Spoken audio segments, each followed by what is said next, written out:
এখন এখানে সবচেয়ে বড় প্রশ্ন যেটি থাকছে যে হচ্ছে সরকার কেন বিএনপির চাপটা তাদের গায়ের উপর নিচ্ছে এবং বিএনপিকে কেন সরকার শুনতে হচ্ছে।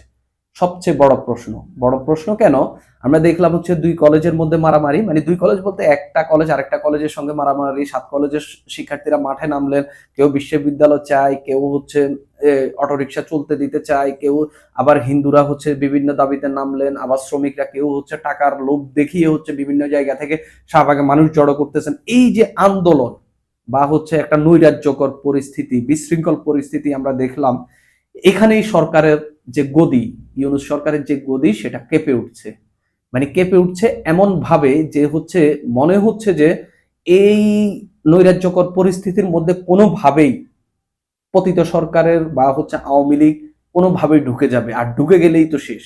এই নৈরাজ্যকর পরিস্থিতির মধ্যে বিএনপিকে হাতে রাখতে, সঙ্গে রাখতে এবং বিএনপিকে সঙ্গে নিয়ে হচ্ছে স্বৈরাচারের বা হচ্ছে শেখ হাসিনার যে দল আওয়ামী লীগের বিরুদ্ধে লড়ার জন্যই হচ্ছে সরকার এইসব সিদ্ধান্ত নিতে বাধ্য হচ্ছে। এখানে স্পষ্ট করে এই জিনিসটি বলা যায় যে হচ্ছে আওয়ামী লীগকে, অর্থাৎ শেখ হাসিনার দলকে এবং শেখ হাসিনাকে পরাজিত করতে সরকার বিএনপির কাছে মাথা নত করছে এবং হচ্ছে বিএনপির কথা শুনতে, বিএনপির চাপ নিতে এবং বিএনপির চাপের মুখে সিদ্ধান্ত নিতে এই সরকার বাধ্য হচ্ছে। এখন এই সরকার, ধরেন এই সরকার বিপ্লবী কি বিপ্লবী না তা নিয়ে নানান প্রশ্ন থাকতে পারে, কিন্তু একটা বিপ্লব বা একটা গণ অভ্যুত্থানের মধ্য দিয়ে এই সরকার ক্ষমতায় এসেছে।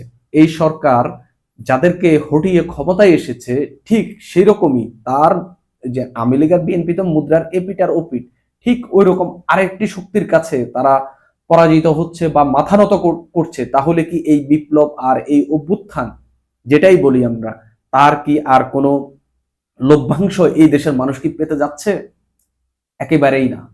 শেখ হাসিনাকে হটানোর জন্য যদি আপনার বিএনপির কোলে উঠতে হয়, শেখ হাসিনাকে পরাজিত করতে যদি আপনার বিএনপির সঙ্গে থাকতে হয়, তাহলে বলবো যে এক স্বৈরাচার বা হচ্ছে একই মুদ্রার এপিটকে পরাজিত করে আপনি ওপিটের কাছেই যাচ্ছেন।